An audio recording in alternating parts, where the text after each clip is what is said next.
शुकराना ओदा कलम बनाई काने दी सतगुर मेरे चाबी दिती एक अनमोल खजाने दी।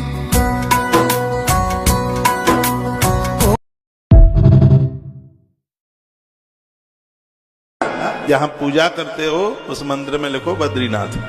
अतिथि लोग आते हैं वहां लिखो द्वारकानाथ। जहां रसोई में भोजन बनाते हो वहां लिखो जगन्नाथ। और जहां आप जिस बेडरूम में सोते हो वहां लिख दो रामनाथ। ये चारों नाथ आपके घर में ही होंगे। देखो कितना आनंद होता है, जीवन जीने में आनंद आए, ये आप कर सकते हैं। इसी बहाने से तो आनंद हो जाए।